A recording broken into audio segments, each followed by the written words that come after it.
Today is November 4th, 2016, and I am interviewing Ryszard Kopacz in Taylorville, Illinois. And Ryszard is 33 years old, having been born on September 26, 1983. My name is Sue Burkholder, and I will be the interviewer. And so for the recording, would you please state what war and branch of service that you served in? I was in the United States Army, and I was part of Iraqi freedom and enduring freedom.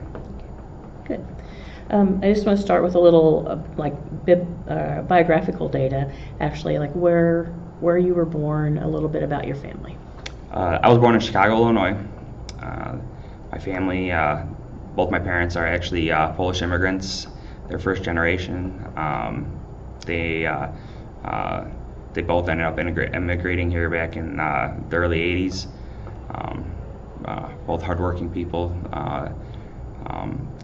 They ended up basically raising myself and two brothers. My dad was a Polish polka dancer when he ended up moving here. My mom was a nurse. So basically they ended up coming here and trying to live the American dream, start something for ourselves. Okay. What were your, or not what were, you said that, but were there any of your other family members that served in the military? I was the only sibling out of my two brothers that were actually joined the military. Okay. And what were you doing right before you entered the military? I was in high school right before I entered the military. All right. So you signed up with the Army, and they send you off to basic training. What was your first impression those first few days? I remember getting off the bus. Actually, let me back up a little bit. I remember when I first went to MEPS, and they ended up explaining the process to us about this is what's going to happen. They said that you're going to get off the bus. They're going to put you in a housing unit, and then they're going to give you clothes and basically let you they're going to be nice to you and everything. But I remember when I first got off that bus, the first thing they did was started screaming and yelling at us to grab our stuff and get in line. And they really didn't let us say anything to us. They just tried to get us into formation. It was pretty intimidating at that point in time. It was a little bit of a shock at that moment. So we ran up, put our stuff down, and from then on it was just go, go, go, go. Guys screaming and yelling at us, telling us what to do. So it was a bit of a shock at that point in time. Okay. So as you went on through basic training, is there any memorable instructors that you had that you can think of? Unfortunately, it's been so long. I remember what they looked like. I can't remember their names at this point in time, but if I had to compare them to somebody, I don't know why, but this image stays in my head. But they the Flintstones. Got Barney and Fred, and one guy looked like Fred, tall, darker hair, bigger guy, and then there's a little guy, a short blondish hair, and they would just feed off of each other and give us a hard time. When I originally got into basic training, it's actually with the winter months, and these guys, they just intimidated me because they come out in t-shirts and it's just freezing outside, and they're just basically yelling at us, making us do push-ups and sit-ups and burpees, and it was freezing outside, and these guys were just standing there looking at us, and so it was pretty intimidating at that point in time. Did it leave a lasting impression? I still remember it to this point in time. Oh goodness. Other than the training part, like the accommodations, the food, how was that for you? I'm sorry, you were asking the accommodations, yeah. You know what? It was what I expected. It was a barracks setup. I think there was 40 guys in the room, if I remember correctly. It was basically bunk beds, top bottom bunks. We each had a closet, to hold our stuff in. We had to make sure that all was all organized. The food was great. Besides the MREs, I got pretty sick of eating those after a while. But But as far as like the cooked food and what we ended up getting, I mean, we weren't allowed to eat some of the certain things. They're like, like we weren't allowed to drink pop or eat the cookies because basically they don't want us to. But when we did, occasionally we did end up getting a little snack here and there, but it was delicious. But the food was great. What the accommodations were fine for it's what I would have expected, if not better. Clothing too. I mean, they provided pretty much everything that we needed. I mean, there was not anything that we had to buy per se. Maybe some toiletries, but as far as deodorant and things like that. But that was more of a personal preference thing. But yeah, everything that we had was just great. As far as basic training. I think thinking back to it, it wasn't bad at all. It's maybe not used to what you were at home. Get up and do what you want or get what you want. But as far as providing to you, they did provide everything that you needed. All right, so you've gone through basic training, and what advanced training did you have? Well, originally when I ended up getting in the military, I actually signed up to be a mechanic.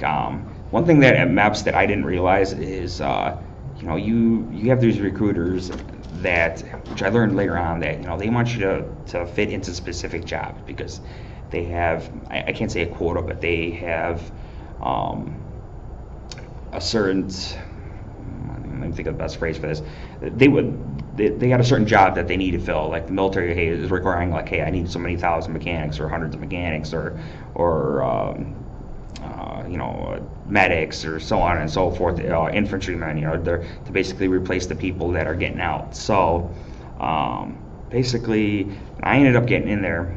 I ended up scoring very well on my GT scores and on my ASVAB test. Technically, I could have had any job that I wanted, but this guy sat there and talked me into becoming a mechanic, which I actually liked working on cars and like working on cars, like tinkering with things. So to me, that was great. I was like, all right, cool. Like, what, I'll do this. So I ended up going through, basic training. Then I went to AIT, which was right there in Fort Jackson. I went to this mechanic school. Unfortunately, like the mechanic school that they had there, it was more of a parts replacement program. Like, the military, I think, to me, has gotten to the point, instead of doing our own work, as far as the mechanical work, they contract everything out to civilians. I think far too often. Why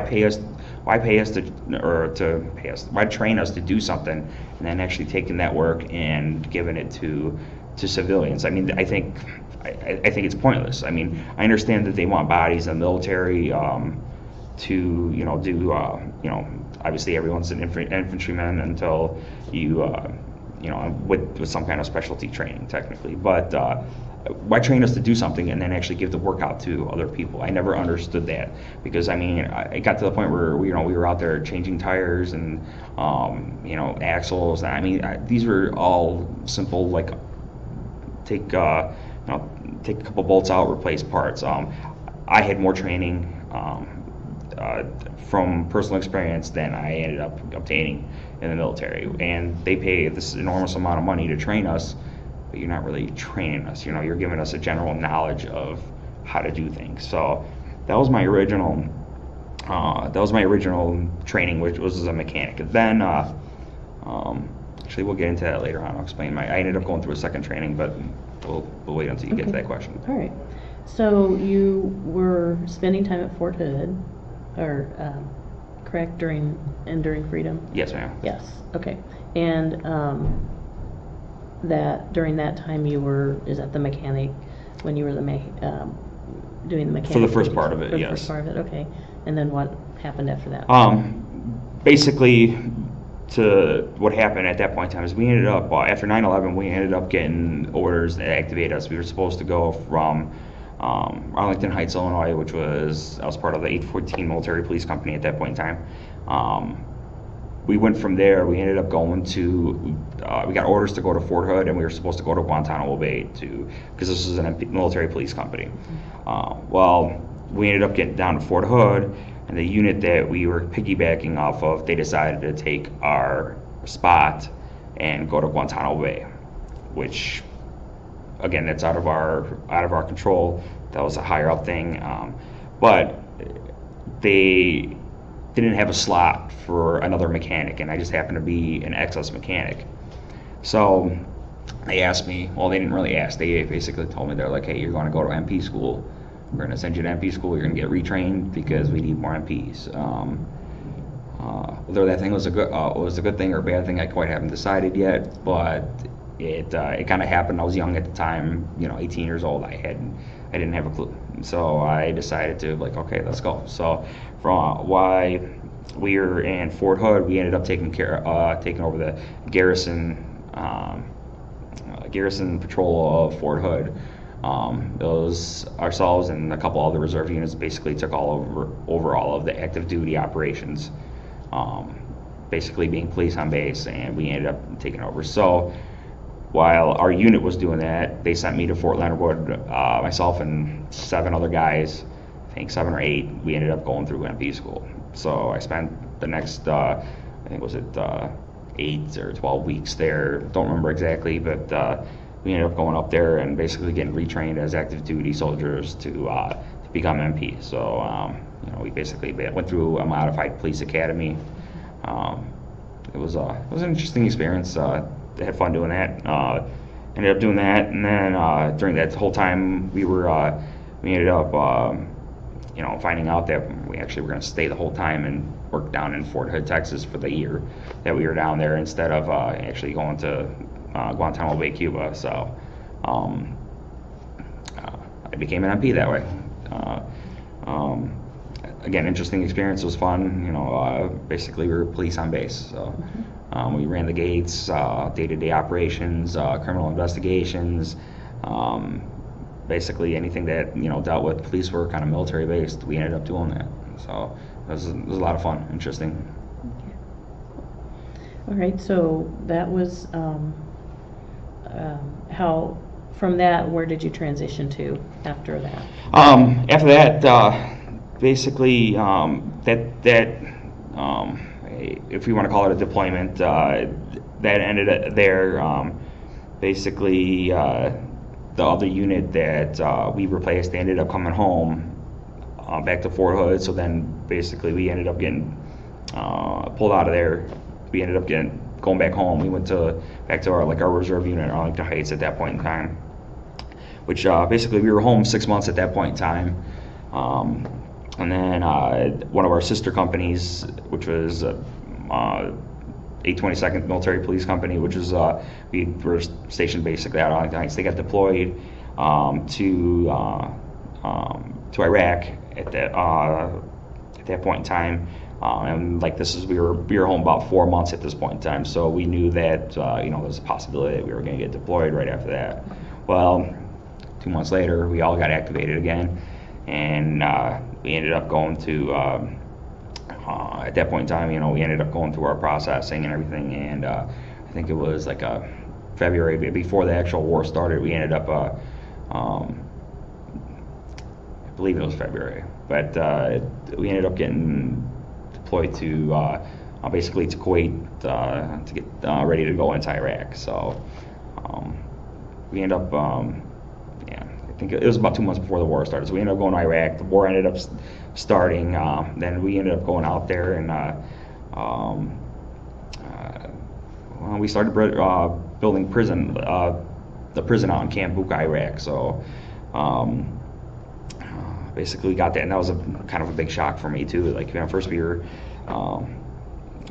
landed, and our camp was, I'm going to back up a little bit. I'm sorry everyone, whoever watching this, but we ended up going to Kuwait first. Originally, we ended up landing at Camp Wolf, and basically our camp was literally at the airport. Those 747s literally above our head. Day in, day out planes coming in, landing, whether it be cargo planes or civilian planes, but it's kind of crazy. So our camp was right there. A week before I ended up getting deployed, I actually ended my appendix removed, so I could barely walk at this point in time. But I ended up going to, I decided to go with my unit. I had a choice whether I wanted to go or not, but I went just for the simple fact that I didn't want to go with a different group of individuals. I already had some type of camaraderie with the people that I was currently with, so I didn't want to go with anybody else. So I was like, you know what, I'll go. Like, I'll tough it out. I'll tell you what, it was a very painful experience at that point in time. But anyway, we ended up getting to this camp. We ended up, I mean, it was a shock. I get off the airplane. I mean, you just felt this hot rush of air that was just, I mean, just intense. Like, you know, I just, almost to the point where like, wow, I can really breathe in this, because you don't realize it's over 100 degrees outside at that point in time, and you're just not used to it. I just came back from winter to 100 degrees, so it was a little bit rough. I remember like we were sleeping on the floor for the first like day or two, because like we just didn't have like cots or anything set up, because you know we were still waiting for our Connexes to show up of all our supplies and all the things. Well, we ended up going from there. We ended up taking the most miserable bus ride in the world to Camp Arif Jan, which is in Kuwait, which is kind of like a forward operating base at that point in time, right before you ended up going into Iraq. I'll tell you what, this bus ride, the only time I've ever like wanted to freak out, if I would say, we were packed like sardines into this little bus. I mean, it's probably 150 degrees in this bus. And I mean, just miserable. Like, people were claustrophobic. We got full gear on, top to bottom, ARs, our handguns, just full backpacks, everything, and we could barely fit into these little tiny seats. If anybody, whoever's watching, like you picture like one of those Greyhound buses, that the seats are just packed like, or you know what, an airplane seat, you know, with full gears on. You know, you really don't have room in the first place, and I mean, it was just horrible in the heat, and you're just dying of thirst, sweat. Honestly, if I could reach my handgun at that point in time, I would have shot the window out, because it was just that miserable, and it was horrible. It's like normally in a Humvee it takes 20 minutes to get there, but because they wanted to move us strategically in and out of traffic and back roads and this just random routes, it was like a 3-hour ride, and it was the worst experience of my life to this day. I don't even know how to describe how bad it was. So we ended up going from there to Camp Arif Jan, where we spent about 2 weeks there, waiting on to figure out what exactly our mission was going to be, because they never told you what, like, oh, hey, you're going to go here and do this. You kind of found out everything literally last minute. Like the day you're leaving, you should have already been packed out, but they'll tell you, 3 hours late. So from there, we ended up, we finally, most of our equipment arrived, and we got a couple trucks, and luckily, I was still a mechanic, and I had my civilian experience, because we had a couple trucks break down, and we were traveling from Camp Arif Jan to Camp Buka, which was one of the southernmost prisons in Iraq. And we were out there. Our mission at that point in time was basically guard prisoners and basically build a prison. So we were out there pounding hundreds and hundreds of pickets and putting up concertina wire everywhere. And I'll tell you what, it was just, first of all, it's 100 degrees outside, every day. And it was just interesting experience, just sitting there pounding it. Plus, at the same time, you're working 12, 15 hours a day, and you're standing guard over, prisoners. And at that point in time, a young kid, I didn't know what to expect. I didn't know what these people were capable of. Some of them were victims of circumstance. Some of them were, people that basically wanted to hurt us. And you just never knew what was going to happen. It was very, very interesting at that point in time. It was just a crazy experience. We spent a couple months there doing that, and day-to-day operations was just interesting things happen. Now, what were your where did you sleep and have your own room basically there? What type of situation was that? Well, we didn't really have an old room. Basically when we got there, this excuse me, this was still in the beginning of the war. So we were literally the second or third unit that was actually out there, and we set up these old canvas tents back from Vietnam, and that was a horrible experience too. Especially if you work during the night and you have to sleep during the day. It just wasn't possible because we're talking about.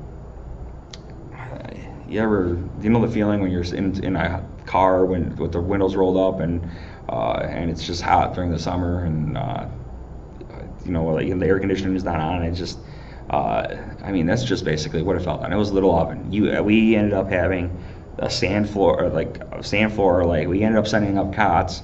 The whole unit basically. We had 3 tents, and those basically. Actually, 3 tents, 6 tents, 6 large tents. Everyone was just basically split up into those tents. The next person, you could have reached over and touched their bunk. That's just how tight. And plus, you had all your stuff under your cot. It was just miserable hot. Like, you would wake up and there'd be pools of sweat underneath you just because they'd just be that hot. So you got to the point where you just pretty much stayed up all the time. You catch naps every now and then, which made things interesting. People get pretty agitated sometimes, but we basically stayed in tents. We didn't shower for the first month we were there, which was horrible. We just didn't have any kind of shower set up. Myself and a couple other guys ended up finally getting to the point where we ended up finding some valves off an old abandoned building and took the valves off and buckets and took some pallets, ended up nailing them together, put a couple ponchos around there just so we could fill it up with water, just so we can take a shower. And those, you don't realize how much dirt you can actually wash off your body, like when you haven't showered in a month and you're literally in a desert where it's just sand everywhere. It was just sand gets into everything. It was just you'd have things in 2 or 3 bags, and you're like, how did the sand get in there? I haven't even opened this, but there's sand in there. Mm-hmm. And the sand's not like sand that you would think like on a beach here or something like that. It's like sand that's been basically sandblasting itself for a long time. So it's almost like baby powder sand. It just gets into everything. It gets into your pores. That's how fine it is. It's just it's horrible. We would. And occasionally, you have to be careful. You'd find your little camel spider or scorpion, and a snake that decide to slither in because they're looking for cover from the sun too. Because you won't see anything out during the day. Yeah. It's like usually during the night or basically at dusk or dawn. You see things slithering around, or crawling around, which was still when you see a spider that's bigger than your hand, you're just like. It'd freak you out a little bit. You're like, what is that? So, see, in our bathrooms, we basically dug a hole in the ground and luckily, some people were smart enough to bring a toilet seat. So they ended up bringing a toilet seat, and we ended up bolting the toilet seat to basically a board. And they actually brought a couple. Like, some people really thought this through and basically made little outhouses. And then you'd be out there and actually have to burn the stuff with diesel and a little gas, and just so you didn't leave it, or you covered up the holes. So it depends on the situation. And this is like basically towards the beginning. So things change later on, but that's how it was there at that specific moment. Mm-hmm. So I remember at one point in time I ended up having an opportunity to go back into Camp Arif John, and it was basically kind of a supply run, and I'm spending like a night there, and we ended up getting put up into like some of the officers' housing where they actually had it was an apartment, so we actually got to take. I think it was like 5 or 6 of us, and I think we all ended up taking 2 or 3 showers, sitting there. I think they actually had a bathtub, so I sat in this bathtub for probably 2 hours just because it just felt great. You don't realize how much you miss taking a shower or water until you don't have it for quite some time. So, but yeah, it was great. A lot of challenges. Yes, it was. All right. So you said it kind of changed toward the end of your time there later on. How did it change? Well, let's progress through this a little bit. So our first mission over there was basically running these prison camps. eventually what ended up changing is some active duty unit come through, somebody that's got a little bit more pull, so they basically kicked us out of there, and they're like, well, we're gonna send you somewhere else to do a different job. Basically we were kind of guinea pigs. So from there we ended up our second mission was we ended up doing customs at that point in time. Basically, like we ended up getting trained by Customs and Border Patrol, come out there, all the MPs, and basically we went through another modified academy for like customs, like while we were overseas. We actually had customs agents come out there to teach us what was allowed and not allowed to come back into the United States, and like we were talking about agricultural things, like as far as dirt, materials, plants, sticks, trees. Anything that had to do with like organic materials, they didn't want it. And then we were looking for weapons and contraband that souvenirs that soldiers would have took back during Vietnam, and things that wouldn't have been a big deal, but now they don't want any of that stuff. They don't want those certain weapons and or artifacts that would technically belong to the state of Iraq. They don't want any of that stuff getting sent back here. So we ended up going through this training. We then ended up going back into Kuwait. Some of us worked at the port in Camp Doha. Some of us worked in near the airport, and I'm trying to remember. I think at that point in time it ended up being Camp Wolverine. We ended up working there, and what we ended up doing there was every soldier that came through, we went through emptied out their bag and went through every single item. Basically making sure they didn't have certain foods. Again, the list that I said earlier, we went through everything. And then the vehicles, all these vehicles that were shipped back to the United States, which eventually the government realized that it was kind of not cost effective to actually ship them there back and forth, so they started leaving a lot of things, especially the older vehicles. But they were washed down top to bottom. Every little crevice was checked, so you didn't have piles of sand just in case, because we didn't want any parasites or intrusive species of plants, coming back into the United States. You don't realize it, but in one little seed, it can end up, being detrimental to the whole environment. So, we basically spent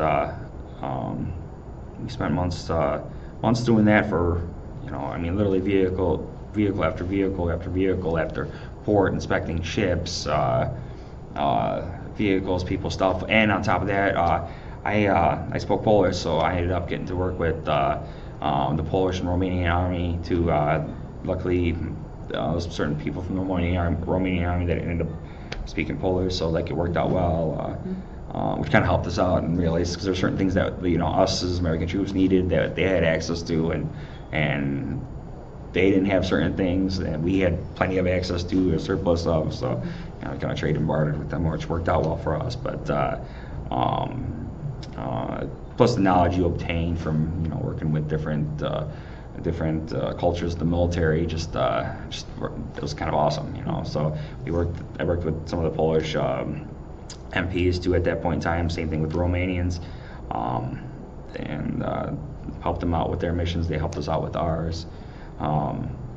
We also during the time that we were doing customs, we were stuck at a chlorine or something kind of factory, which is horrible because the air quality was just miserable there, and God knows what we ended up getting from that. But it was just chemical plants and just smoke billowing out all over us. Here we're in the middle of it, so we were kind of really, are you going to put us right in the middle of this? But that was our second mission there.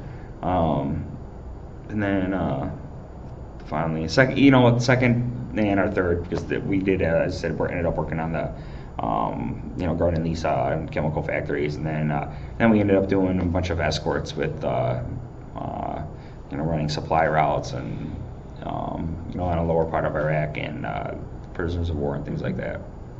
So. Cool. All right. So, let's see.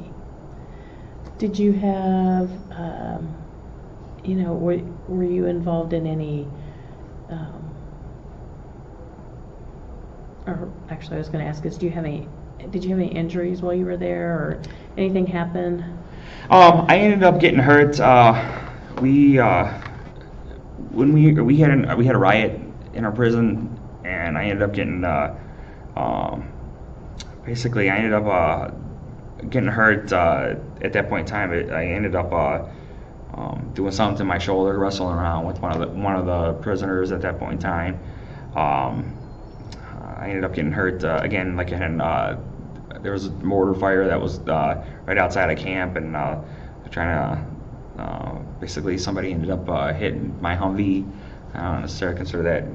Those more people were so worried about the outside action, they weren't paying attention to what they were doing. So it almost crushed me on that. But as far as combat injuries, like, I got lucky. Besides the shoulder, I lucked out.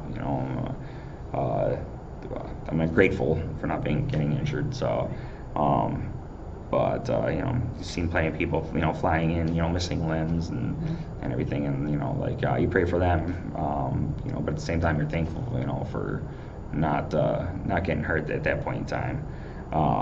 It was one of those situations where you just happened to be at the right place at the right time, and you got lucky. I don't want to wish that upon anybody.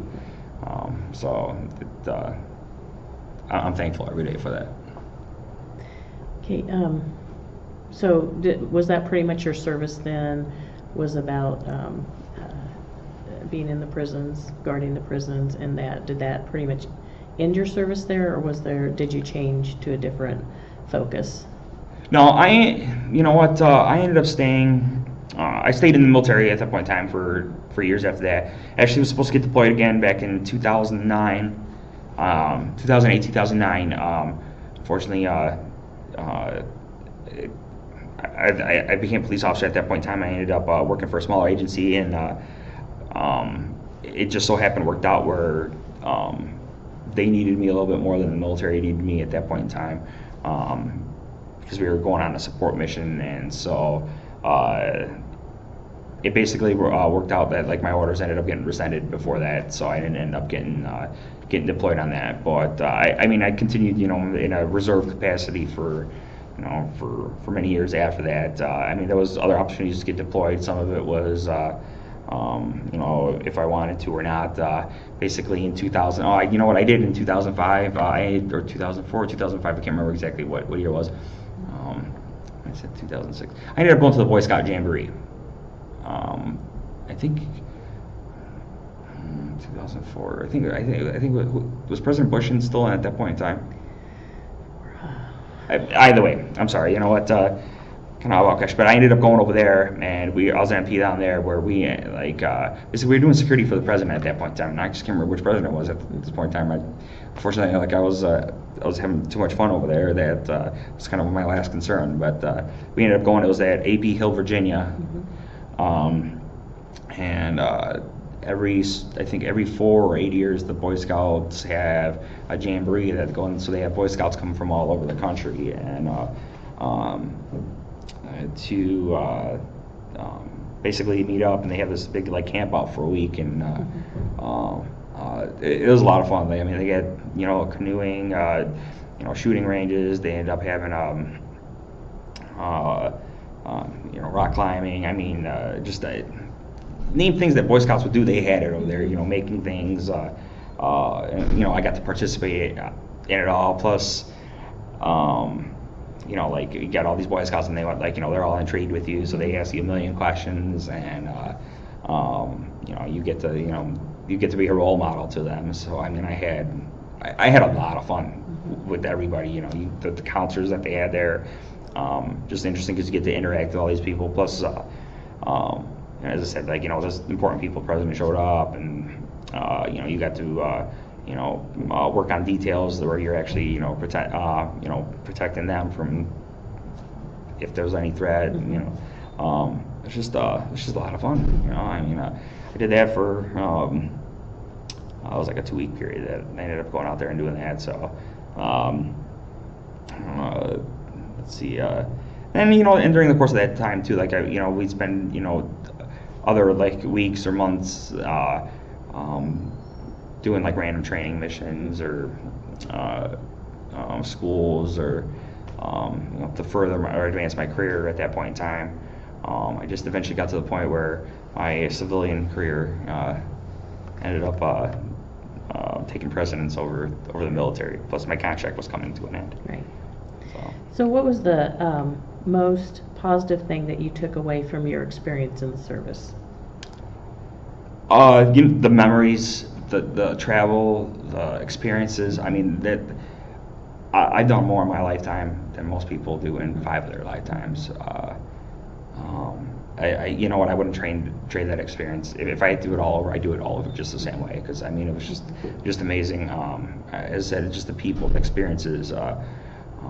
What a lot of people don't realize is, or I've met a lot of people in my lifetime that they've never left the state and never experienced everything everything that they know or have been told they've been told to or seen on TV and I don't think that's a way to experience the world or cultures. And I'm fortunate enough to be able to travel around the world, and the perspective that I have on things is just, it's completely different than the people that have and never done anything. I mean, I'm not saying that they're not smart or intelligent people or well educated, if you want to call it. But I'm just simply saying, like, until you experience something firsthand, it is completely different than reading it from a book out of somebody else's thoughts, or their mind, or the way they've written it down.